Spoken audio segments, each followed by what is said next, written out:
श्रीमद् भगवत गीता सिर्फ एक धार्मिक किताब नहीं है। यह हमारी संस्कृति और हमारे संस्कारों को जीवन देने वाली हवा की तरह है, जो दिखती नहीं है लेकिन हमारी चेतना यानी समझ में बसती है। हमारी जिंदगी के हर रंग में, हर मुश्किल में, हर कामयाबी में गीता हमें बैलेंस करना सिखाती है। गीता सिखाती है कि कैसे जीना है कि कभी किसी को मलाल न रहे और ना ही कोई कमी रहे। इस दुनिया में इंसान जो भी काम करता है, उस काम में जिस भी तरह की परेशानियां हो, सबका हल सुझाती है गीता। अब जैसे बिजनेस को ही ले लीजिए, नया शुरू करना हो या पुराने को आगे बढ़ाना हो, नुकसान के भंवर में डूबते हुए को उबारना हो या कामयाबी की उड़ान उड़ते बिजनेस को ऊंचाइयों पर संभाल कर रखना हो, जाने कितनी मुश्किलों का सामना करना पड़ता है एक बिजनेसमैन को। लेकिन अगर आपको पता हो कि इन सब मुश्किलों का हल भगवान श्री कृष्ण ने हजारों साल पहले ही गीता में बता दिया था, तो आप कहेंगे वो कैसे? इसी सवाल का जवाब इस ऑडियो बुक में है। जवाब बिजनेस के उन तमाम सवालों का जो कई बार ना पता होने पर अच्छे खासे चलते काम को डुबा देते हैं, तो कई बार जिन जवाबों के ना मिलने से लोगों के हौसले ही टूट जाते हैं। एग्जाम्पल के तौर पर हमने जाने कितने लोगों को बिजनेस में अपने पार्टनर के धोखे की वजह से बर्बाद होते देखा है, और कितने बिजनेसेस को आने वाले वक्त की चाल ना भाप पाने की वजह से फेल हो जाते हुए देखा है। हमारे आसपास तमाम किस्से भरे पड़े हुए हैं जब रिस्क लेने से डरते हुए उन लोगों ने बिजनेस की शुरुआत नहीं की जिनमें कमाल का बिजनेस सेंस था। और ऐसी केस स्टडीज भी हैं जहां ओवर कॉन्फिडेंस ही बिजनेस का दुश्मन बन गया। ऐसी ही कई सिचुएशंस को अच्छे से हैंडल और उनसे डील करने का रास्ता सुझाती है गीता। और हमारी कोशिश है आप तक गीता के इन मैसेजेस को पहुंचाने की, ताकि आप अपने बिजनेस के जिस मुकाम पर भी हो, आपको सही राह और सलाह मिल सके। तो आइए श्रीमद् भगवत गीता से बिजनेस सीखते हैं और एक अच्छे बिजनेसमैन के साथ बेहतर इंसान भी बनते हैं। किसी भी बिजनेस की सक्सेस और फेलियर की कड़ी जुड़ी होती है उसमें लिए गए रिस्क से। तो श्री कृष्ण ने श्रीमद् भगवत गीता में इस समस्या का क्या समाधान बताया है, आइए जानते हैं अगले एपिसोड में। गीता ज्ञान ब्लॉग और फिर जगह जगह गीता ज्ञान के सेशंस करके हजारों लोगों तक गीता ज्ञान की प्रैक्टिकल एप्लीकेशंस को पहुंचाने वाले, लोगों की परेशानियों का गीता में हल ढूंढकर उनकी मुश्किलें कम करने की कोशिश करने वाले ब्रिजभूषण जी उर्फ पंडित जी को गुजरे हुए 1 साल होने को है। पंडित जी ने जब शरीर छोड़ा था तब उनके परिवार ने उनके ब्लॉग को पढ़ने वालों से एक प्रॉमिस किया था कि गीता ज्ञान को समझने और जिंदगी में उतारने की ये जर्नी यहां खत्म नहीं हुई, बल्कि नई एनर्जी और डिटर्मिनेशन के साथ शुरू होगी। पंडित जी की वाइफ सरला जी ने पंडित जी के बाद अपनी लाइफ को पूरी तरह गीता ज्ञान के प्रति समर्पित कर दिया, और उनका छोटा बेटा अभिनव पिछले 1 साल से श्रीमद् भगवत गीता को इस तरह से पढ़ और समझ रहा है कि मानो जिंदगी कोई एग्जाम हो और गीता उसे पास करने की। श्रीमद् भगवत गीता के जरिए एक अच्छे बिजनेसमैन और इंसान बनने के गुण। तो पंडित जी के बेटे अभिनव का झुकाव बचपन से ही स्पिरिचुअलिटी की तरफ था। घर पर भी जब भी उसे मौका मिलता तो अपने पापा यानी पंडित जी के पास बैठकर देवी देवताओं, धर्म कर्म की बातें करता, कहानियां सुनता। पंडित जी जब गीता पाठ करते तब अभिनव उनके पास बैठकर बड़े ध्यान से ये सब सुनता। उसके अंदर दुनिया और दुनिया से परे जो कुछ भी है उसे समझने की एक भूख थी, जो उम्र के साथ शांत होने की जगह बढ़ती ही गई। कोविड पैंडेमिक में जब लॉकडाउन हुआ तब उसने इस टाइम का फायदा उठाया और पंडित जी से गीता में भगवान कृष्ण की कही बातों को बहुत गहराई से समझा, और यहीं से उसकी लाइफ में एक बहुत बड़ा चेंज आया। उसे रियलाइज हुआ कि गीता ज्ञान को समझने के बाद वो एक बेहतर इंसान बना है, और अब उसका फर्ज है कि वो इस दुनिया को बेहतर बनाने में कंट्रीब्यूशन दे। अभिनव ने पंडित जी के गीता ज्ञान ब्लॉग को बंद नहीं होने दिया, बल्कि इतना अच्छे से मैनेज किया कि न सिर्फ ब्लॉग की रीच बढ़ गई, साथ ही यंगस्टर्स यानी यूथ में भी इसकी पॉपुलैरिटी जबरदस्त हो गई। अभिनव ने इंजीनियरिंग के बाद एक टॉप मैनेजमेंट कॉलेज से MBA किया था और अब एक मल्टीनेशनल कंपनी में काम कर रहा है। इसीलिए उसे अच्छे से पता है कि वर्किंग प्रोफेशनल्स को किस तरह के प्रेशर से गुजरना पड़ता है और उसमें गीता ज्ञान किस तरह से मददगार हो सकता है। यही समझने और समझाने की उसकी कोशिश रहती है। गीता ज्ञान ब्लॉग पर अभिनव कई तरह के टॉपिक्स को डिस्कशन के लिए ओपन करता है। एक आम इंसान की लाइफ से जुड़ी हर पॉसिबल सिचुएशन और प्रॉब्लम्स का गीता ज्ञान के जरिए ये सोल्यूशन ढूंढने की कोशिश काफी रीडर्स को अट्रैक्ट भी करती है। इसी पहल में और मेल में आए हुए बहुत रिस्पॉन्सेस को देखते हुए उसने उन लोगों की प्रॉब्लम्स पर पोस्ट लिखी हैं जो अपने बिजनेस यानी व्यापार में अलग अलग स्टेजेस पर हैं। जैसे कि कोई अपना काम शुरू कर रहा है तो किसी का जमा जमाया काम डूब चुका है, कोई बिजनेस में बहुत अच्छे मकाम पर होकर भी परेशान है, तो कोई कई सालों की कड़ी मेहनत के बाद भी सफलता का स्वाद नहीं चख पाया है। इस तरह ये लोग अपने बिजनेस में कुछ न कुछ प्रॉब्लम्स फेस कर रहे हैं। इन लोगों ने अभिनव से गीता में अपनी प्रॉब्लम्स का सॉल्यूशन ढूंढने को कहा है।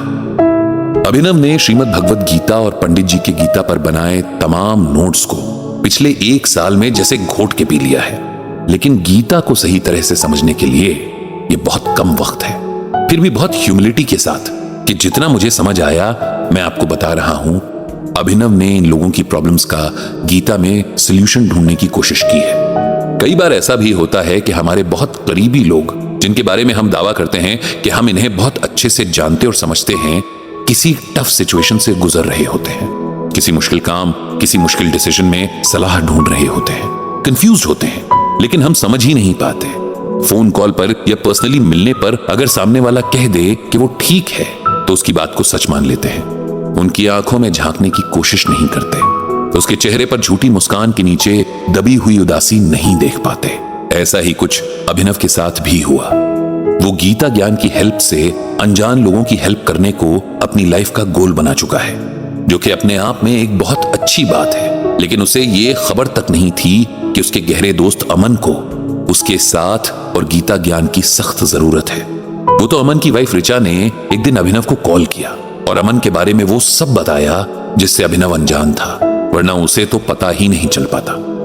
अमन और अभिनव तब से दोस्त हैं जब दोनों ठीक से अपना नाम भी नहीं बता पाते थे। स्कूल के पहले दिन जब टीचर ने दोनों को एक साथ बिठाया, बस उसी पल से उनके बीच एक अटूट बॉन्ड बन गया था, जो वक्त के साथ और मजबूत होता गया। अमन बहुत इंटेलिजेंट था, उसे कोई भी बात बस एक बार सुनने भर की देरी होती थी और वो उसे याद हो जाती। अभिनव की भी उसने पढ़ाई में बहुत हेल्प की थी। बोर्ड्स में अमन के मार्क्स बहुत अच्छे आए थे। आज भी स्कूल के टॉपर्स में उसका नाम दर्ज है। स्कूल कंप्लीट होते ही अमन के पापा ने उसे कोटा भेज दिया था। जैसा कि अभी भी ज्यादातर पेरेंट्स सोचते हैं कि बच्चा पढ़ाई में अच्छा है तो इंजीनियर बना दो, और उस वक्त तो ज्यादा ऑप्शंस भी नहीं थे, इसीलिए अमन कोटा चला गया। कॉल्स और लेटर्स के जरिए दोनों एक दूसरे के टच में बने रहे। 1 साल की तैयारी के बाद अमन ने बहुत अच्छी रैंक के साथ IIT क्रैक कर लिया। इधर अभिनव ने भी 1 साल का ड्रॉप लेकर घर से ही तैयारी की और उसे भी IIT तो नहीं लेकिन एक रेप्यूटेड कॉलेज मिल गया था। इस तरह अब दोनों के रास्ते अलग थे, लेकिन दोस्ती की डोर ने दोनों को बांधे रखा था। इंजीनियरिंग करते ही अमन को शानदार कैंपस प्लेसमेंट मिल गई। उसका पैकेज एक ड्रीम पैकेज था। उसके पेरेंट्स की तो खुशी का कोई ठिकाना ही नहीं था। आस पड़ोस रिश्तेदारों में उनके बेटे की सक्सेस के ही चर्चे थे। अमन भी खुश था और अभिनव भी उसकी खुशी में खुश था। फिर दोनों अपनी जॉब्स में बिजी हो गए। थोड़ा सेटल हुए तो शादियां हो गईं, लेकिन मिलना जुलना जारी रहा। दोनों अब भी रेगुलर टच में हैं। हाँ, जॉब के साथ गीता ज्ञान से भी जुड़ने की वजह से अभिनव ज्यादा बिजी हो गया है, लेकिन उसे एहसास नहीं था कि अमन इस कदर उलझन में जी रहा है। अमन की वाइफ ऋचा ने बताया कि अमन की जॉब अच्छी चल रही है, उसकी करियर ग्रोथ भी अच्छी है, लेकिन वो खुश नहीं है। वो कई बार ऋचा से कह चुका है कि अब उसका मन जॉब में नहीं लग रहा, वो अपना बिजनेस करना चाहता है। और ऐसा नहीं है कि अमन जॉब से ऊब कर ऐसा कह रहा है, वो पिछले बहुत लंबे समय से इससे रिलेटेड रिसर्च कर रहा है। उसका पूरा बिजनेस प्लान रेडी है। उसके पास उसके बिजनेस में आने वाली प्रॉब्लम्स के लिए सॉल्यूशंस भी हैं और उसने कई एक्सपर्ट से बात भी कर रखी है। सब कुछ तैयार है, लेकिन क्या ऋचा? अभिनव ने ऋचा से पूछा था। लेकिन अमन को रिस्क लेने से डर लग रहा है, ऋचा ने बताया। ऋचा ने कहा कि मैं अमन के इस डिसीजन में उनके साथ हूं। मैं उन्हें यकीन भी दिलाती हूं कि वो जरूर कामयाब होंगे, लेकिन पता नहीं क्यों उन्हें रिस्क लेने से डर लग रहा है और अपना मनपसंद काम न कर पाने की घुटन उन्हें अंदर ही अंदर खाए जा रही है। ऋचा ने रिक्वेस्ट की थी कि अगर अभिनव अमन को समझाए तो शायद उसे समझ आ जाए। अभिनव उसी संडे बिना अमन को बताए उससे मिलने पहुंच गया। हालांकि ऋचा जानती थी और वो चालाकी से घर से निकल गई थी। ताकि दोनों को खुलकर बात करने का मौका मिले। अमन बहुत गर्मजोशी से अभिनव से मिला। थोड़ी देर इधर उधर की बातों के बाद अभिनव ने अमन से सीधे पूछ ही लिया कि उसे अमन परेशान लग रहा है और यह बात उसे भी परेशान कर रही है कि वो अपने दोस्त की हेल्प नहीं कर पा रहा। अभिनव के इस अपनेपन से अमन का मन भीग गया। उसने अब खुलकर अभिनव को बताना शुरू किया कि इतने साल कॉर्पोरेट में काम करने के बाद उसे समझ आ गया है कि इस काम में उसकी खुशी नहीं है। वो अपना बिजनेस शुरू करना चाहता है, लेकिन उसे रिस्क से डर लगता है। कैसा डर? अभिनव ने पूछा। अमन ने कहा, यार तू तो जानता है सोसाइटी में, फैमिली में मेरी एक इमेज है कि मैं बहुत सक्सेसफुल हूं। मुझे डर लगता है कि अगर मैंने जॉब छोड़कर बिजनेस शुरू किया और उसमें इतना कामयाब नहीं हुआ तो लोग मजाक बनाएंगे। मुझे अपनी इमेज टूटने का रिस्क लेने में डर लगता है। फिर जब से जॉब लगी है, लाइफ में सब कुछ बहुत कंफर्टेबल है। फैमिली को भी लग्जरीज की आदत पड़ चुकी है। आगे बच्चे होंगे तो उन्हें भी सब कुछ चाहिए होगा। अगर उस टाइम पर मैं प्रोवाइड ना कर पाऊं तो क्या होगा? बस जब इन्हीं रिस्क्स को कैलकुलेट करता हूं तो डर जाता हूं यार। तुम ये समझ लो कि मैं हमेशा कामयाब हुआ हूं, इसीलिए अब इस एज में आकर फेल होने का रिस्क लेने से डरता हूं।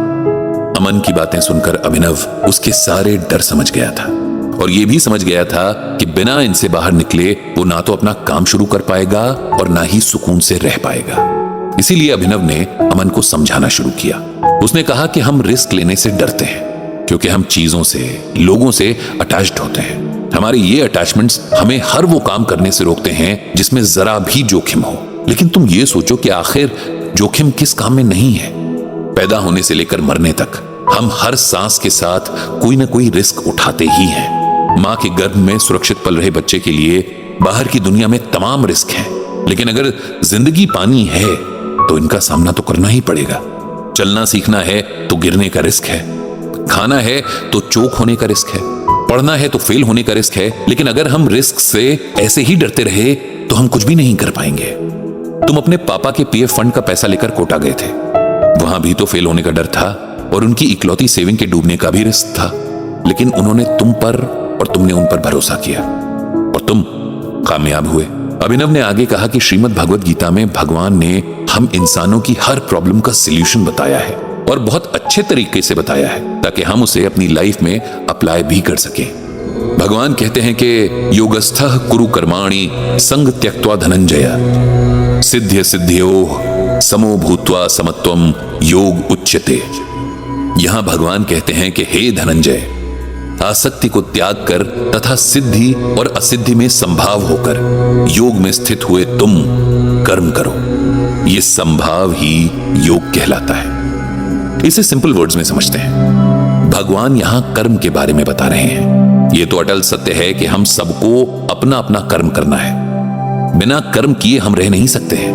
तब कर्म करने का सही तरीका क्या है?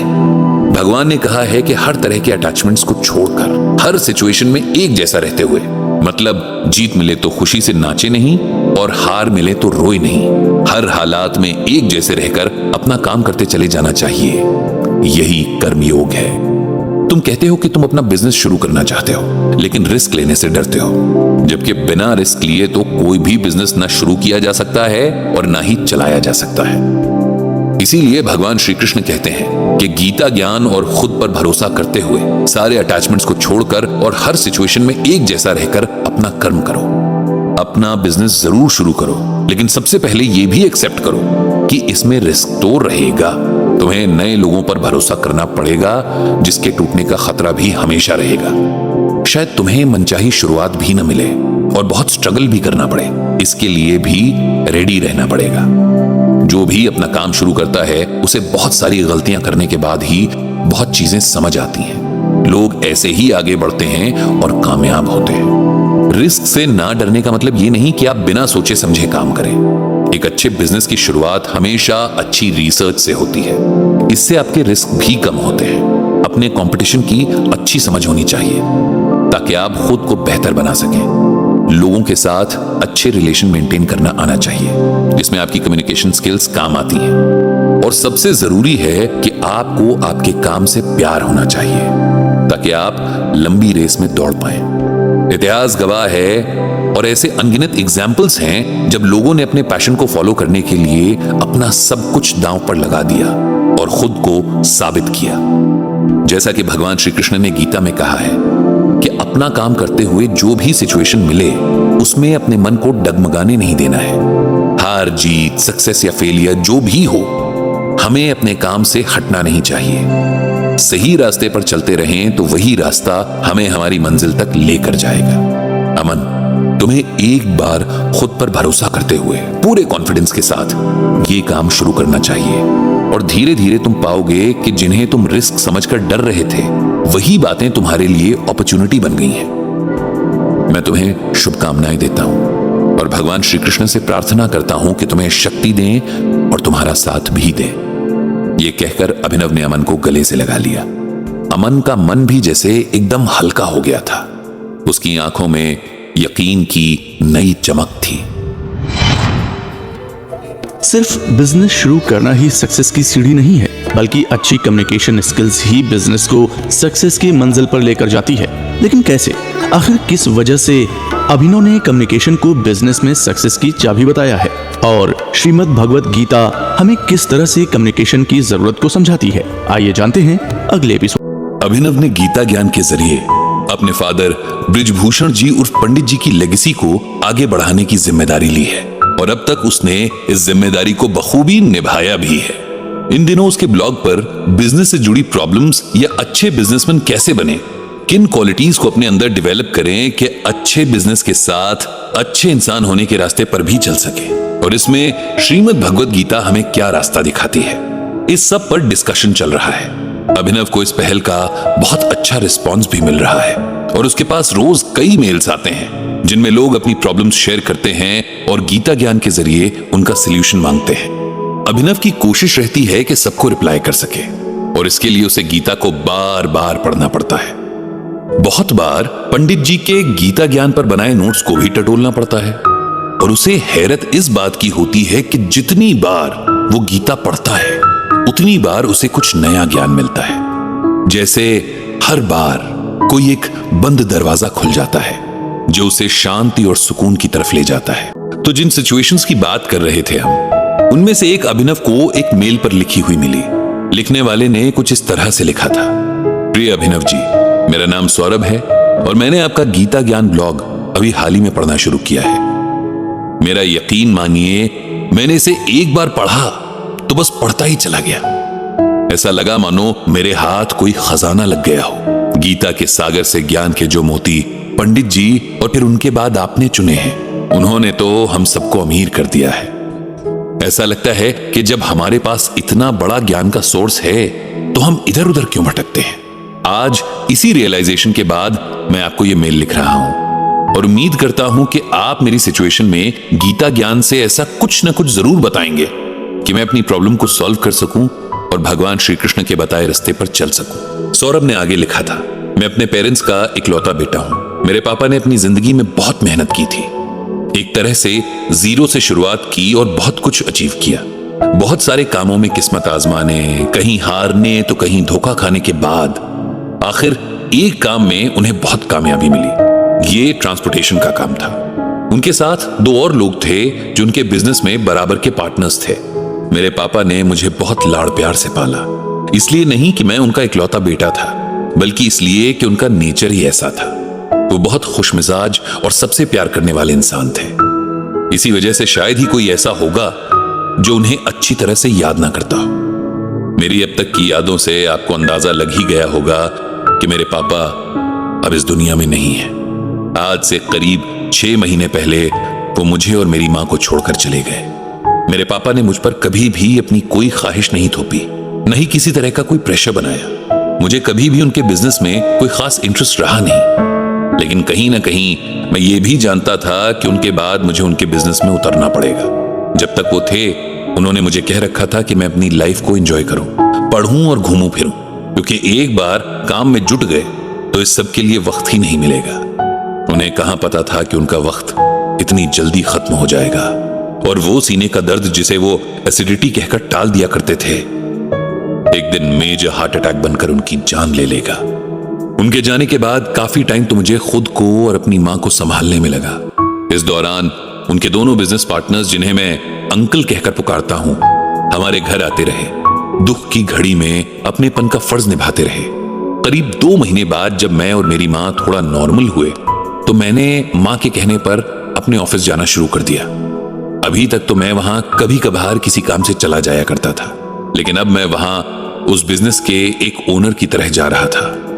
पापा के दोनों पार्टनर्स, जो अब तक मेरे लिए उनके दोस्त थे, अब मेरे बिजनेस पार्टनर्स थे। उन दोनों ने ही मेरा अच्छे से वेलकम किया और मुझे पापा के बारे में बहुत सारी अच्छी बातें बताई। कुछ दिन तक सब ठीक चलता रहा, लेकिन जैसे जैसे मैंने उनसे बिजनेस के बारे में ज्यादा सवाल जवाब करने शुरू किए, उनका रवैया बदलने लगा। मैं अपनी नॉलेज बढ़ाने के लिए और ये दिखाने के लिए कि मैं यहां जबरदस्ती या मजबूरी में नहीं, बल्कि अपने इंटरेस्ट और रिस्पॉन्सिबिलिटी की वजह से हूं, ये सब कर रहा था। लेकिन उन लोगों को मेरा इस तरह सवाल पूछना, डिटेल्स मांगना और क्रॉस चेक करना पसंद नहीं आ रहा था। शुरू में उन्होंने इन बातों पर मुझे खुलकर कुछ नहीं कहा, लेकिन धीरे धीरे उनके बर्ताव में सब दिखने लगा। पता नहीं क्यों मुझे उन पर शक होने लगा कि कहीं ना कहीं इन दोनों के मन में चोर है, और इसीलिए ये मेरी बातों को खुद पर सवाल की तरह लेते हैं। इसीलिए मैंने ऑडिट करवाने का फैसला किया, और इस बार कंपनी के ऑडिटर को ना बुलाकर अपने एक दोस्त के रिकमेंडेशन पर एक ऑडिटर को बुला लिया। इस बात से तो मेरे दोनों पार्टनर्स जैसे बिल्कुल ही आग बबूला हो गए, और उन्होंने साफ कह दिया कि अगर मेरा यही रवैया रहा तो शायद ये पार्टनरशिप ना चल पाए। मेरे लिए ये बहुत शॉकिंग था, क्योंकि मैं जानता था कि बिना उनके मेरा बिजनेस डूब जाएगा। मैंने उन्हें समझाने की बहुत कोशिश की और अपना पॉइंट भी क्लियर किया कि मैं बस बिजनेस की बारीकियां समझने के लिए ये सब कुछ कर रहा था, लेकिन उन्होंने समझने से ही इनकार कर दिया।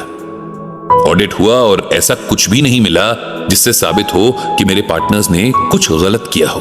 मुझे अपने शक और हरकत पर शर्मिंदगी तो थी, लेकिन मैंने अपनी गलती नहीं मानी। मेरा ईगो मुझे ऐसा करने से रोके हुए है। अभी भी हम लोग साथ ही काम कर रहे हैं, लेकिन अब ऑफिस में अजीब सा माहौल रहता है।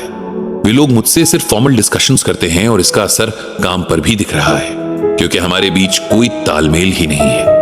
मेरे पापा का इतनी मेहनत से कमाया नाम मेरी वजह से खराब होने लगा है। मुझे ये तो एहसास है कि मुझसे कुछ गलत हुआ है, लेकिन क्या गलत हुआ ये समझ नहीं आ रहा। अगर आप मेरी सिचुएशन को समझकर श्रीमद् भगवद गीता से इसका सॉल्यूशन निकाल सके तो मुझे बहुत हेल्प मिलेगी। अभिनव ने मेल पढ़ा और बहुत सोच विचार के बाद सौरभ को जवाब लिखा। सौरभ जी, आपका मेल पढ़कर जो बात मुझे समझ आई वो ये है कि आपसे गलती तो हुई है। बेशक आपने जानकर नहीं की, लेकिन हुई है, और ये गलती है कम्युनिकेशन की गलती। किसी भी रिश्ते यानी रिलेशनशिप का आधार कम्युनिकेशन ही होता है, और बिजनेस तो बिना अच्छे कम्युनिकेशन के चल ही नहीं सकता, क्योंकि बिजनेस भी तो रिलेशंस पर ही चलता है। आपने खुद बताया कि आपके फादर एक बहुत ही अच्छे और खुशमिजाज इंसान थे। लोग उन्हें बहुत अच्छे से याद करते हैं, क्योंकि लोगों के साथ उनका बिहेवियर बहुत अच्छा था, और यही सबसे बड़ी क्वालिटी होती है जो एक बिजनेसमैन को कामयाब बनाती है। आपके पार्टनर्स को आपके सवालों से कोई प्रॉब्लम नहीं थी, आपके सवाल पूछने के तरीके से थी। अगर आप यही सब थोड़ा प्यार और रिस्पेक्ट से उनसे कहते, अपनी सीखने और समझने की इच्छा जताते, तो वे लोग आपको बहुत अच्छे से सब बताते। लेकिन आपके तरीके ने उन्हें इनसिक्योर फील करवाया है, और जिस वजह से आप लोगों का रिलेशनशिप खराब हो गया, जिसका असर बिजनेस पर तो पड़ना ही था। अच्छा कम्युनिकेशन यानी अपनी बात को इस तरह से रखना कि आप जो कहना चाहते हैं वही सामने वाले को समझ आए, ये एक आर्ट है जिसे सीखना सबके लिए बहुत जरूरी है, और बिजनेस में तो ये सबसे ज्यादा इंपॉर्टेंट है। किसी को बिना हर्ट किए कड़वी और सच्ची बातें कैसे कहनी है, जिसे ये आ गया समझिए वो एक कामयाब बिजनेसमैन बन गया। कम्युनिकेशन की इंपॉर्टेंस पर ही गीता में भगवान श्री कृष्ण कहते हैं कि अनुद्वेगकरम वाक्यम सत्यम प्रियहितम च यत् स्वाध्यायाभ्यसनम चैव वांग्मयम तप उच्यते। भगवान कहते हैं कि उद्वेग न पैदा करने वाला, सत्य, प्रिय, हितकारक भाषण तथा स्वाध्याय और अभ्यास करना, ये वाणी संबंधी तप कहे जाते हैं। इसका सिंपल वर्ड्स में ये मतलब है कि किसी को अपनी बातों से हर्ट न करते हुए, सच बोलते हुए भी मीठा बोलना, क्योंकि ज्यादातर लोग सच को बहुत हार्श वर्ड्स में कहते हैं। दूसरों का भला करने वाली बातें कहना और इस सब की प्रैक्टिस करते रहना, ये एक तरह से हमारी वाणी की तपस्या है। जिसने ये तपस्या कर ली उसके लिए बहुत कुछ आसान हो जाता है। आपने भी अपने कम्युनिकेशन पर ध्यान देना होगा और ईगो छोड़कर अपने पार्टनर से अच्छे रिलेशन डेवलप करने होंगे, क्योंकि आज के दौर में लॉयल लोगों का साथ बहुत मुश्किल से मिलता है। मैं भगवान श्री कृष्ण से प्रार्थना करूंगा कि आपको ये सब करने की शक्ति और समझ मिले। इतना लिखकर अभिनव ने सौरभ को मेल भेज दिया। बिजनेस को सक्सेसफुल बनाने के लिए तीसरी जरूरी चीज है समय। तो अभिनव ने श्रीमद् भगवद गीता के किस श्लोक से ये बात लोगों तक पहुंचाई है और कैसे इस सीख ने रस्तोगी अंकल को एक सक्सेसफुल बिजनेसमैन बना दिया, जानेंगे अगले। गीता ज्ञान ब्लॉग, जिसे ब्रजभूषण जी और पंडित जी ने शुरू किया था और अब उनके बाद उनका बेटा अभिनव इसे चला रहा है। इस ब्लॉग की जो सबसे खास बात है वो ये कि पंडित जी और अभिनव ने इसमें हमेशा प्रैक्टिकल अप्रोच रखी है। उन्होंने श्रीमद् भगवद गीता को आज के आम इंसान की जिंदगी और उसमें आने वाली सिचुएशन से जोड़ा है और इसी वजह से ये ब्लॉग हर एज ग्रुप के लोगों के बीच इतना पॉपुलर। अभिनव की ये कोशिश होती है कि जितना हो सके नई जनरेशन तक गीता ज्ञान को पहुंचाया जा सके। इसके लिए वो उनके इंटरेस्ट के टॉपिक्स को भी अपने ब्लॉग में शामिल करता रहता है। ज्यादातर लोगों, खासकर यूथ को हमेशा ये शिकायत रहती है कि वे अपनी स्पिरिचुअल हेरिटेज से कनेक्ट नहीं कर पाते और इसीलिए इससे कतराते हैं। यही सब दिमाग में रखकर अभिनव कई तरह के एक्सपेरिमेंट्स करता है जिन्हें काफी अच्छा रिस्पॉन्स भी मिलता है। इस बात से अभिनव को एक बात तो क्लियर हो गई है कि अगर सही डायरेक्शन में एफर्ट्स किए जाएं तो ज्यादा से ज्यादा लोगों को गीता ज्ञान का फायदा पहुंचाया जा सकता है। गीता ज्ञान की अपनी नॉलेज को और बढ़ाने और गहराई से इसे समझने के लिए अभिनव अपना अच्छा खासा टाइम श्रीमद् भगवद गीता को पढ़ने के लिए देता है। पिछले कई महीनों से उसने अपने वीकेंड्स का फर्स्ट हाफ इसी काम के लिए रखा है। उसने एक लाइब्रेरी की मेंबरशिप ले रखी है जो वीकेंड्स को भी खुलती है और वहां जाकर वो गीता से जुड़ी बहुत सारी और किताबों को भी पढ़ता है, क्योंकि बहुत सारे स्कॉलर्स ने गीता की अलग अलग एक्सप्लेनेशंस दी हैं। इस तरह से अभिनव की समझ का दायरा बढ़ रहा है। ऐसे ही एक वीकेंड पर जब वो लाइब्रेरी के रिसेप्शन पर खड़ा होकर कुछ बुक्स के बारे में पूछ रहा था तो उसे अचानक वहां रस्तोगी अंकल दिखाई दे गए। रस्तोगी अंकल और उनकी फैमिली एक टाइम पर उनके पड़ोसी थे और बचपन में अभिनव उनके साथ खूब खेलता था। वैसे तो रस्तोगी अंकल पंडित जी से एज में बहुत छोटे थे, लेकिन उन दोनों की बहुत अच्छी दोस्ती थी। आज अचानक इतने सालों बाद उन्हें देखकर अभिनव की खुशी का ठिकाना नहीं रहा। वो लपक कर आगे बढ़ा और रस्तोगी अंकल के पैर छू लिए। रस्तोगी जी ने उसे पहले तो पहचाना नहीं, लेकिन जब अभिनव ने कहा कि वो ब्रजभूषण जी का बेटा अभिनव है तो उन्होंने उसे एकदम गले से लगा लिया। रस्तोगी जी को भी अभिनव से मिलने की बड़ी खुशी थी। पंडित जी के बारे में सुनकर उन्हें दुख हुआ, लेकिन इस बात की तसल्ली भी हुई कि उनके दोनों बच्चे वेल सेटल्ड हैं और अपनी फैमिलीज के साथ साथ अपनी माँ यानी सरला जी का भी अच्छा ख्याल रख रहे हैं। दरअसल कई साल पहले रस्तोगी जी ने अपने बिजनेस के कारण ये शहर छोड़ दिया और दिल्ली जाकर बस गए थे, लेकिन अब उनके दामाद की पोस्टिंग यहीं हो गई है और वो अपनी बेटी के पास कुछ टाइम के लिए रहने आए हैं। क्योंकि लाइब्रेरी के अपने रूल्स होते हैं, आप वहां बैठकर गप्पे नहीं मार सकते। इसीलिए अभिनव ने रस्तोगी जी को अपने साथ घर चलने को कहा। इस पेशकश को रस्तोगी जी ने बहुत हम्बली ये कहकर मना कर दिया कि उनका पोता लाइब्रेरी के अंदर अपने किसी प्रोजेक्ट से रिलेटेड रिसर्च कर रहा है, इसीलिए वे दोनों साथ ही घर जाएंगे। इस पर अभिनव ने उन्हें कहा कि लाइब्रेरी के बिल्कुल बगल में एक कैफे है। जब तक उनका पोता अंदर लाइब्रेरी में अपना काम कर रहा है तब तक वे दोनों वहां बैठकर बातें कर सकते हैं। इस बात को रस्तोगी जी खुशी से मान गए। घर परिवार की बातों के बाद अभिनव ने रस्तोगी जी से उनके बिजनेस का हाल पूछा तो रस्तोगी जी का चेहरा एकदम मुरझा गया। उनका टूर और ट्रैवल्स का काम था जो उस जमाने में खूब चलता था। अभिनव को अच्छी तरह याद है कि रस्तोगी जी अपने काम को बढ़ाने के लिए ही दिल्ली शिफ्ट हुए थे और कभी कभार पंडित जी उनका जिक्र करते हुए बताते थे कि रस्तोगी ने अपना काम बहुत अच्छे से जमा लिया है, कई बसें खरीद ली हैं और पूरे देश में उसकी ट्रैवल एजेंसी की धाक है। रस्तोगी जी का मुरझाया चेहरा अभिनव से छिपा नहीं रहा और वो समझ गया कि कुछ गड़बड़ तो है। उसने धीरे से पूछा, क्या हुआ अंकल? तब रस्तोगी जी ने उसे बताया कि कई सालों तक उनका बिजनेस खूब अच्छा चला। वे न्यूज़पेपर्स में अपनी एजेंसी का ऐड देते, लोग उनसे कांटेक्ट करके अपना ट्रैवल प्लान करते। उनके ज्यादातर कस्टमर्स भी अपने जानने वालों को उनकी एजेंसी का अच्छा फीडबैक देते, जिससे उनकी पब्लिसिटी होती और काम मिलता जाता। सब कुछ बहुत अच्छा चल रहा था, लेकिन धीरे धीरे वक्त बदला और इंटरनेट की बढ़ने लगी तो लोगों ने ऑनलाइन बुकिंग्स करना सीख लिया। लोग अपने घर या ऑफिस में बैठे बैठे ही अपनी ट्रिप्स प्लान करने लगे। घूमने फिरने ट्रेडिशनल जगहें छोड़कर लोग नई नई जगहों को एक्सप्लोर करने लगे और इन सब का रस्तोगी जी को कोई आइडिया नहीं था। उनकी दोनों बेटियों की शादी हो चुकी थी और वो दोनों अपनी फैमिलीज में बिजी थी। इसीलिए रस्तोगी जी के पास कोई ऐसा भी नहीं था जो उन्हें नई टेक्नोलॉजी के बारे में बता सके या उनकी एजेंसी को नए दौर के नए चैलेंजेस के लिए तैयार कर सके।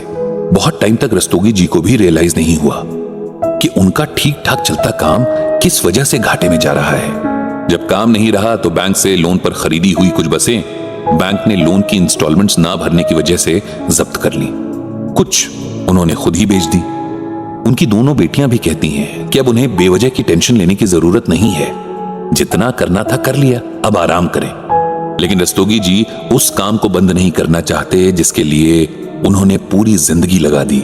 इसीलिए आज भी अपना ऑफिस खोलते हैं। कभी कभार कोई पुराना कस्टमर उनका रेफरेंस किसी को दे देता है या किसी धार्मिक यात्रा की बुकिंग आ जाती है तो काम चलता रहता है। अभिनव को रस्तोगी अंकल की कहानी सुनकर काफी बुरा लगा। रस्तोगी जी अब अपनी एज के उस पड़ाव पर थे जहां उन्हें बस अपना वक्त काटना था। कुछ नया करने का ना उनमें जोश था, ना इच्छा थी और ना ही एनर्जी। इतनी देर में रस्तोगी जी के पोते का कॉल आ गया और अब उन्हें जाना था। अभिनव ने उनका नंबर लिया और उनसे फिर मिलने का वायदा लिया। घर लौटते हुए अभिनव यही सोचता रहा कि आखिर रस्तोगी जी से उनके बिजनेस के मामले में कहां चूक हुई और रस्तोगी जी ही क्यों। ऐसे जाने कितने लोग हैं जिनके अच्छे खासे चलते बिजनेस डूब जाते हैं। वजह ज्यादातर मामलों में होती है समय के साथ कदम मिलाकर ना चलना, बदलते वक्त के साथ ना बदलना और एक ही ढर्रे पर चलते जाना। कोई भी बिजनेस हो, कोई भी काम हो, अगर समय के साथ उसमें चेंजेस ना लाए जाएं तो उसे बर्बाद होते देर नहीं लगती। इसीलिए एक अच्छा बिजनेसमैन होने के लिए वक्त की नब्ज पकड़ना उसी तरह आना चाहिए जैसे काबिल डॉक्टर को मरीज की नब्ज देखना आता है। बदलते वक्त के साथ लोगों की लाइफस्टाइल बदलती है, जरूरतें बदलती हैं और जिसने इस बदलाव को महसूस नहीं किया वो आगे नहीं बढ़ सकता है। कर्म के बारे में भगवान श्री कृष्ण ने गीता में बहुत डिटेल में बताया है। बदलते वक्त के साथ लगातार खुद को अपग्रेड करते रहना एक बिजनेसमैन का वो कर्म है जिसे अगर उसने ना किया तो चाहे कितना भी अच्छा और पुराना काम हो उसे खराब होते देर नहीं लगती। इसीलिए अगर किसी को एक सक्सेसफुल बिजनेसमैन बनने की इच्छा हो तब उसे इस बात को गांठ बांध कर रख लेना चाहिए कि हर तरह के चेंज के लिए न सिर्फ तैयार रहना होगा बल्कि अपनी अप्रोच को प्रोएक्टिव रखना होगा। अभिनव को आज ही लाइब्रेरी में पढ़ा हुआ श्रीमद् भगवद गीता का ये श्लोक याद आया जिसमें भगवान श्री कृष्ण कहते हैं कि नियतम कुरु कर्म त्वम कर्म ज्यायो ह्य कर्मणः शरीर यात्रा पिचतेन प्रसिद्ध चेद कर्मणः। इसका अर्थ है कि हे अर्जुन, तुम अपने नियत कर्म यानी कर्तव्य को करो क्योंकि कर्म करना उसे न करने से बेहतर होता है। कर्म के बगैर इंसान अपने शरीर का भी निर्वाह नहीं कर सकता। इसका सिंपल वर्ड्स में मतलब कुछ इस तरह से है। भगवान कहते हैं कि हर इंसान को चाहे वो किसी भी सिचुएशन में हो हमेशा अपना काम करते रहना चाहिए, अपने काम के प्रति पूरी डेडिकेशन रखते हुए अपनी पूरी कैपेसिटी को यूज करते हुए अपने काम में जुट जाना चाहिए क्योंकि कर्म ना करना कभी भी अच्छा नहीं होता है। बिना अपना कर्म किए इस दुनिया में गुजारा असंभव है। जब भगवान कर्म की बात करते हैं तब इसका मतलब सिर्फ काम पूरा करने से नहीं बल्कि अपनी पूरी कैपेसिटी से उस काम को करने से है। अगर कोई बिजनेस में है तब सिर्फ उस बिजनेस से जुड़े लेन देन ही नहीं बल्कि उस बिजनेस से जुड़े हर एस्पेक्ट को नजर में रखते हुए काम करना चाहिए। नई स्किल सीखनी चाहिए, फिर चाहे वो टेक्नोलॉजी हो या कुछ और। इस तरह हम उस सिचुएशन से बच सकते हैं जिसमें रस्तोगी जी जैसे कई लोग आ जाते हैं जहां उनके पास करने के लिए कुछ भी नहीं बचता। कहते हैं कि इस दुनिया में सिर्फ चेंज ही एक ऐसी चीज है जो कभी नहीं बदलती। मतलब ये कि चेंज हमेशा होता है। इसीलिए इतनी सिंपल सी बात को समझकर बिजनेस में आगे बढ़ा जाए तो हमेशा कामयाबी मिलेगी। यही सब सोचते हुए अभिनव घर पहुंच गया। उसने भगवान श्री कृष्ण से प्रार्थना की कि समय रहते सबको सद्बुद्धि दे ताकि हम सभी अपना काम सही से कर सकें।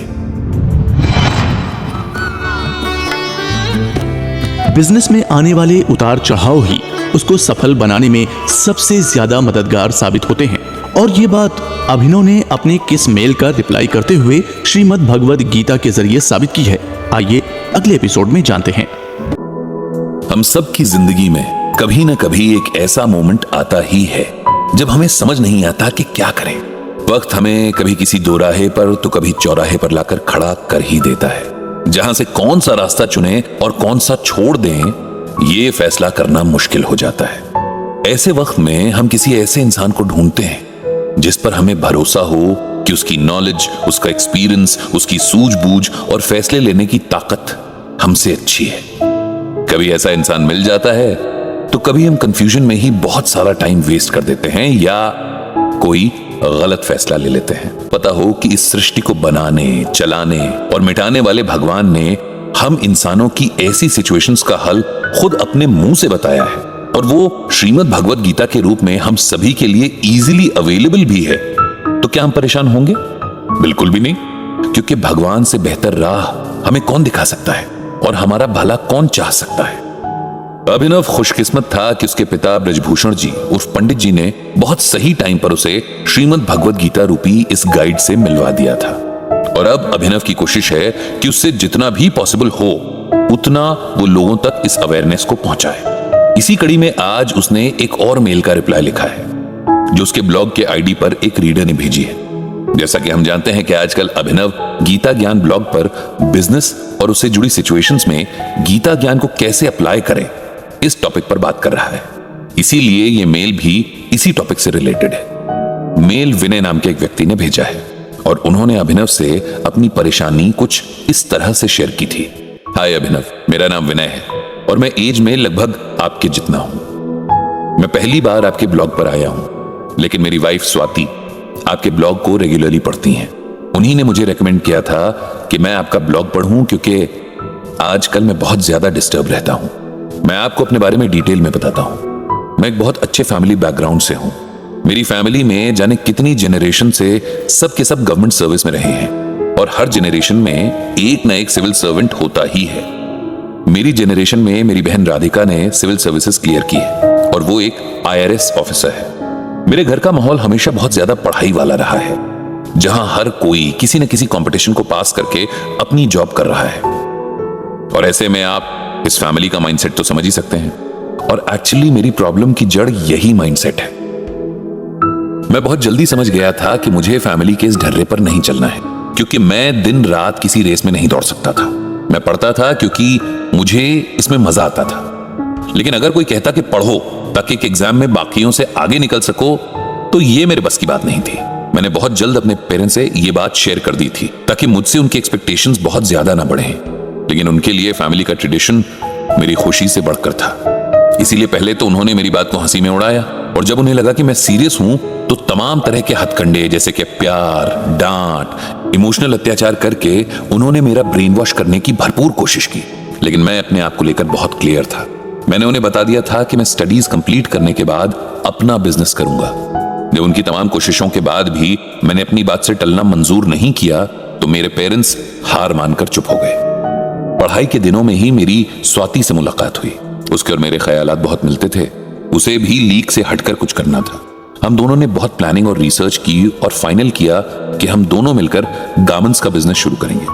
मेरे पेरेंट्स ने मन मारकर मुझे इस काम के लिए अपनी सेविंग्स का एक बड़ा हिस्सा दिया, जिसे मैंने उनसे लोन के तौर पर लिया था, और स्वाति ने भी उतना ही अमाउंट इन्वेस्ट किया। इस तरह हम दोनों इस काम में बराबर के पार्टनर बन गए। हमारे काम की शुरुआत अच्छी हुई। हम देश भर में घूम घूम कर हर स्टेट का फेमस फैब्रिक और ड्रेसेस लाते और अपने स्टोर पर उन्हें अच्छे प्राइस पर बेचते। हमारे कस्टमर्स में हमारे प्रोडक्ट्स की क्वालिटी को लेकर बहुत अच्छा फीडबैक था। 3-4 साल में ही हमने काफी अच्छा नाम बना लिया था। इस दौरान मैंने और स्वाति ने शादी भी कर ली और हम साथ में बहुत खुश थे। पर्सनल और प्रोफेशनल दोनों फ्रंट्स पर लाइफ अच्छी चल रही थी। मेरे पेरेंट्स ने कभी कहा तो नहीं, लेकिन उनके जेस्चर से ये अंदाजा लग जाता था कि अब उन्हें मेरे सर्विस में ना जाकर बिजनेस शुरू करने के फैसले से कोई प्रॉब्लम नहीं है। हमें खुश देखकर वो भी खुश थे। लेकिन हमारी खुशियों की उम्र ज्यादा लंबी नहीं थी और एक रात अचानक जाने कैसे हमारे गोडाउन में आग लग गई। लाखों रुपए का फैब्रिक कुछ ही घंटों में राख हो गया। हमारा बिजनेस अभी रफ्तार पकड़ ही रहा था। हम जो कमाते उसे बिजनेस पर ही लगा देते। सेविंग या कहीं इन्वेस्ट करने का तो अभी मौका ही नहीं मिला था। इसीलिए इतने बड़े नुकसान से उबर पाना बहुत मुश्किल था। मेरी तो जैसे हिम्मत ही टूट गई थी। लेकिन स्वाति ने खुद को बहुत स्ट्रांग बनाते हुए मुझे संभाला। हमने डिसाइड किया कि हम बैंक से लोन लेकर नई शुरुआत करेंगे, क्योंकि फैमिली की सेविंग्स तो हम ऑलरेडी खर्च कर चुके थे।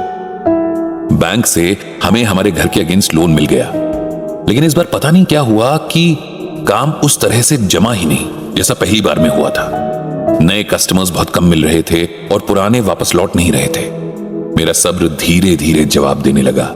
स्टोर का किराया और स्टाफ की सैलरीज निकालना मुश्किल होने लगा।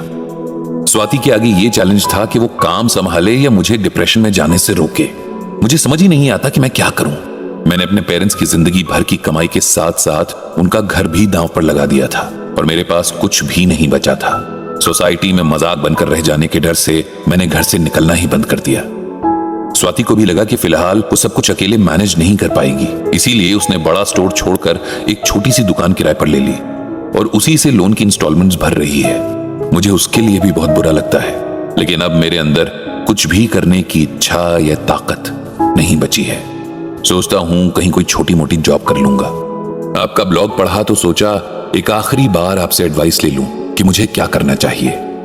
मेरी सिचुएशन के लिए गीता में भगवान क्या कहते हैं, अगर आप मुझे बता सकें तो मेरे लिए डिसीजन लेना आसान हो जाएगा। अभिनव ने विनय को इसका आंसर कुछ इस तरह लिखा। हाय विनय, भगवान श्री कृष्ण ने श्रीमद् भगवद गीता के जरिए हमें उस सिचुएशन से निकलने का रास्ता बताया है, लेकिन उससे पहले मैं आपको कुछ बातें कहना चाहता हूं। आपके बिजनेस में जो भी उतार चढ़ाव आए, कभी अच्छा तो कभी बुरा टाइम आया, ये एक नेचुरल प्रोसेस है और इन सबसे लगभग हर बिजनेसमैन गुजरता है। शायद ही कोई ऐसा बिजनेस होगा जिसमें हमेशा फायदा हुआ हो, कभी नुकसान हुआ ही ना हो। जब आप बिजनेस करते हैं तब ये बात सबसे पहले आपको समझनी है और मेंटली प्रिपेयर रहना है कि हमेशा एक जैसा टाइम नहीं रहेगा। बहुत अच्छे चलते बिजनेस को भी तगड़ा झटका लग सकता है, तो एकदम खत्म होने की कगार पर पहुंच चुका काम भी फिर से ऊंचाइयां छू सकता है। आपको हर सिचुएशन में शांत रहते हुए अपना कर्म करते जाना है। गीता में भगवान श्री कृष्ण कहते हैं कि समः शत्रौ च मित्रे च तथा मानापमानयोः शीतोष्ण सुख दुखेषु समः संग विवर्जितः। इसका अर्थ है कि जो शत्रु और मित्र में, मान और अपमान में अर्थात सत्कार और तिरस्कार में समान रहता है, एवं शीत उष्ण और सुख दुख में भी संभाव वाला है तथा सर्वत्र आसक्ति से रहित हो चुका है, ऐसा भक्त मुझे प्रिय है। इसे सिंपल वर्ड्स में समझते हैं। भगवान कहते हैं कि जो इंसान किसी के प्रति न तो अटैचमेंट रखता है, न कोई दुश्मनी ही मन में पालता है, अगर किसी ने इज्जत दी तब भी खुशी से झूमता नहीं और इंसल्ट होने पर भी गुस्से से फूलता नहीं, जो जिंदगी के अच्छे बुरे, हार जीत, सुख दुख वाले दौर में एक जैसा रहता है, ऐसा इंसान मुझे प्यारा लगता है। विनय, आपने बहुत मुश्किल से उस काम को किया है जिसे आप प्यार करते हैं, पसंद करते हैं, इसीलिए आपको इतनी जल्दी हौसला नहीं हारना चाहिए। बिजनेस बहुत सारा पेशेंस मांगता है। कई बार हमारे मुताबिक टाइम आने में देर लगती है, लेकिन यही तो परीक्षा है आपके पेशेंस और डिटर्मिनेशन की। गीता में भगवान श्री कृष्ण धैर्य यानी पेशेंस को इंसान के लिए बेहद जरूरी बताते हैं। भगवान मधुमक्खी का एग्जाम्पल देते हैं कि जिस तरह मधुमक्खी एक एक फूल पर जाकर शहद इकट्ठा करती है और इस पूरे प्रोसेस में बहुत पेशेंस रखती है, उसी तरह इंसान को भी पेशेंस रखना सीखना चाहिए। बिजनेस एक दिन में सक्सेसफुल नहीं होता। कई बार तो हमारी उम्मीद से ज्यादा टाइम लग जाता है हमारा मनचाहा रिजल्ट आने में, लेकिन अगर हमें खुद पर विश्वास है तो पेशेंस के साथ अपना काम करते चले जाना चाहिए। सक्सेस और फेलियर तो हर काम का हिस्सा है, इसीलिए इनसे घबराकर हार मान लेना कोई सोल्यूशन नहीं है। एक अच्छा बिजनेसमैन वही है जो हर तरह की सिचुएशन से जूझना जानता हो और खुद पर यकीन भी रखता हो, क्योंकि जिसे खुद पर भरोसा होता है वो हर हालात से पार पा लेता है। इसीलिए आपको भी खुद पर भरोसा रखते हुए पेशेंस के साथ एक नई शुरुआत करनी चाहिए और अपने बिजनेस को फिर से खड़ा करना चाहिए। भगवान भी उसी की मदद करते हैं जो अपने लिए एफर्ट्स करते हैं, अपना कर्म ईमानदारी से करते हैं। आपको भी अपना कर्म करना चाहिए और ये नहीं भूलना चाहिए कि जब अच्छा समय नहीं रहा तो बुरा समय भी नहीं रहेगा। मैं भगवान श्री कृष्ण से प्रार्थना करता हूं कि आपको और हम सबको सही राह दिखाएं। इतना कहकर अभिनव ने मेल भेज दिया। तो इस तरह से आपने समझा कि कैसे बिजनेस में आने वाले उतार चढ़ाव सबसे ज्यादा मददगार साबित होते हैं। अब अगले एपिसोड में जानेंगे कि क्यों एक अच्छा लीडर बनना बिजनेस की सक्सेस के लिए सबसे ज्यादा जरूरी है और अभिनव द्वारा बताया गया श्रीमद् भगवद गीता का कौन सा श्लोक इस बात का प्रमाण देता है।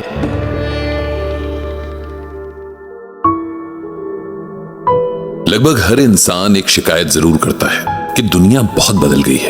लोग अब वैसे नहीं रहे जैसे पहले हुआ करते थे। सोसाइटी अब वैसी नहीं रही। रिलेशंस तो खैर जैसे खत्म ही हो गए हैं। और कमाल की बात यह है कि ये शिकायत हर जेनरेशन के लोगों की होती है। चेंज को तो कभी भी टाला नहीं जा सकता, लेकिन इस तरह की शिकायतें करते हुए लोग इस बात को इग्नोर कर देते हैं कि चाहे कोई भी दौर हो, इंसान का बेसिक नेचर नहीं बदलता। लाइफस्टाइल बदल सकता है, प्रायोरिटीज बदल सकती हैं, लेकिन जिन गुणों के साथ भगवान ने इंसान को बनाया है, अच्छे और बुरे, ये गुण नहीं बदलते। और इसी वजह से गीता ज्ञान कभी भी किसी भी टाइम में पुराना नहीं होगा, क्योंकि इसमें इंसान के इन्हीं मूलभूत गुणों और उनके जरिए मोक्ष पाने की बात भगवान श्री कृष्ण करते हैं। एक टाइम था जब अभिनव को भी लगता था कि गीता ज्ञान आजकल की मॉडर्न सोसाइटी को अपील नहीं करेगा और उस पर अप्लाई भी नहीं हो सकेगा। लेकिन जैसे जैसे उसके गीता ज्ञान की जर्नी आगे बढ़ रही है, उसे हैरत है कि अगर ठीक से समझा और समझाया जाए तो गीता ज्ञान हर किसी के लिए आसानी से अपनी लाइफ में अप्लाई करने के लायक है। और आज की सोसाइटी और लोगों को तो इसकी बहुत ज्यादा जरूरत है। और अभिनव ने जब से Bhagavad Gita for business title की सीरीज शुरू की है, उसके पास जैसे मेल्स का अंबार लग गया है, जिससे उसे अच्छा भी लग रहा है लेकिन थोड़ा डर भी लग रहा है।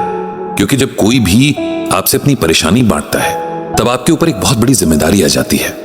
उस परेशानी को समझने के साथ उससे बाहर निकलने का रास्ता ढूंढने में, मदद करने में बहुत सारी बातों का ख्याल रखना पड़ता है। और फिर यहां तो बात श्रीमद् भगवत गीता से जुड़ी थी, जिसमें ना गलत समझने की गुंजाइश थी ना समझाने की।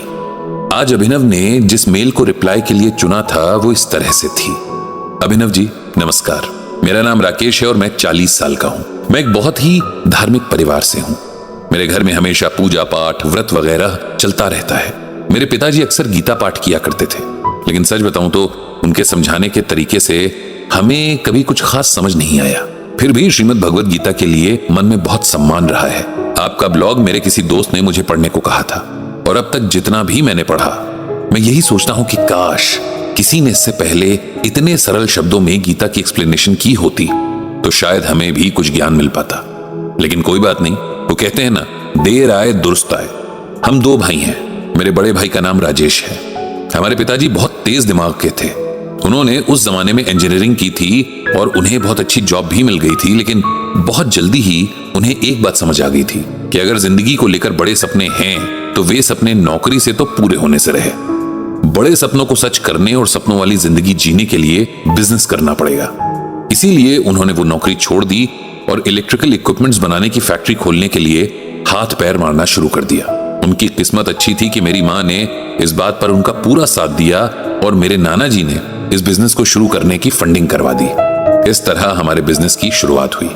मेरे पिताजी बहुत मेहनती थे और उन्हें काम की नॉलेज भी थी।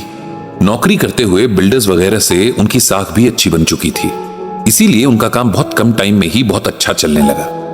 10 साल के अंदर उनकी 2 फैक्ट्रीज तैयार हो चुकी थी और अपनी क्वालिटी की वजह से उनके प्रोडक्ट का मार्केट में नाम भी बन चुका था। हमारा बचपन बहुत अच्छा था, और जब हर चीज इजीली अवेलेबल होती है तब इंसान एफर्ट्स भी नहीं करता। मेरे साथ भी यही हुआ। मैंने कभी अपनी पढ़ाई को सीरियसली नहीं लिया, क्योंकि बचपन से ही खेल खेल में हम दोनों भाइयों ने पापा की दोनों फैक्ट्रीज का आपस में बंटवारा कर लिया था। और मेरे मन में बहुत छुटपन से ही ये बात बैठ गई थी कि मुझे दूसरे बच्चों की तरह रात भर जागकर पढ़ने की क्या जरूरत है, जब मेरा फ्यूचर ऑलरेडी इतना ब्राइट है।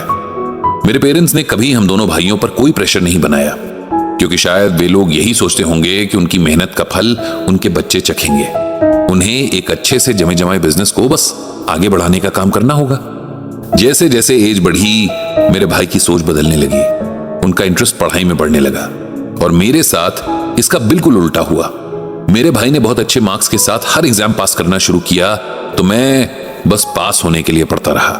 ग्रेजुएशन के बाद मेरा भाई आगे की पढ़ाई के लिए अब्रॉड चला गया और फिर वहीं का होकर रह गया। इधर मैंने ग्रेजुएशन करके पढ़ाई को हाथ जोड़ लिए और घर बैठ गया। मेरे भाई ने हमारे पेरेंट्स को साफ कह दिया था कि उसे फैमिली बिजनेस में कोई इंटरेस्ट नहीं है, और वे चाहें तो दोनों फैक्ट्रीज मेरे नाम कर सकते हैं।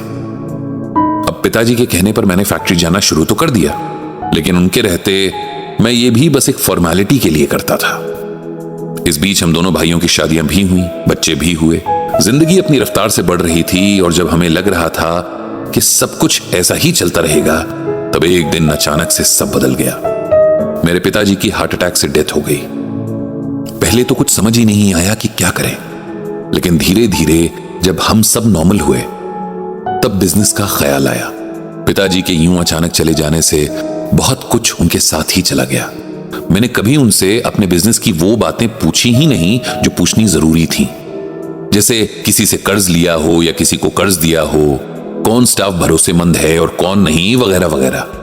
अब सब कुछ खुद ही पता करना था और काम भी ठीक से करना था। आपको मेल लिखने के पीछे रीजन ये है कि पिछले 5 साल से मैं अपने बिजनेस को संभालने की कोशिश कर रहा हूं, लेकिन संभाल नहीं पा रहा हूं। पिताजी के जाने के बाद हमारी फैक्ट्री के वर्कर्स कामचोर हो गए हैं। इतने ढीठ की बुलाने पर भी मेरे ऑफिस में नहीं आते, टाइम से काम पर नहीं आते, और क्लाइंट्स भी इधर उधर हो गए हैं क्योंकि टाइम पर ऑर्डर पूरे नहीं होते और क्वालिटी भी वो नहीं रही जिसके लिए हम जाने जाते थे। मैं बहुत कोशिश कर रहा हूं, लेकिन मुझे समझ नहीं आता कि अचानक से सबको क्या हो गया है। आपको क्या लगता है, और क्या आप मुझे बता सकते हैं कि मेरे लिए श्रीमद् भगवद गीता का क्या संदेश हो सकता है? अभिनव ने इस मेल को पढ़कर राकेश को आंसर लिखा। राकेश जी, मुझे आपका मेल पढ़कर इतना अंदाजा तो हो गया है कि आप अपने बिजनेस को संभालना चाहते हैं, लेकिन आपसे एक गलती हो रही है, और वो गलती बहुत बड़ी भी नहीं है। अगर आप उस पर जरा सा ध्यान दें और सही अप्रोच के साथ एफर्ट्स करें तो आपकी सारी प्रॉब्लम्स दूर हो सकती हैं। जैसा कि आपने बताया कि पहले आप सिर्फ फॉर्मेलिटी के लिए फैक्ट्री ऑफिस जाते थे। जाहिर है वहां के वर्कर्स से लेकर क्लाइंट्स तक सभी के लिए आपके फादर ही सब कुछ थे, और उनके अचानक चले जाने से वो जगह एकदम खाली हो गई। आपसे बस ये गलती हो रही है कि आप उनकी जगह लेने के बदले उनकी जगह बस बैठ रहे हैं। आपको अपनी फैक्ट्री के वर्कर्स से मिलना चाहिए, उनके काम के अलावा भी उनके सुख दुख की खबर लेनी चाहिए, ताकि वे आपसे वही अपनापन महसूस कर सकें जो आपके फादर से करते थे। हमारे देश में लोग अभी भी पैसे से ज्यादा इमोशंस की वजह से एक दूसरे से जुड़े रहते हैं।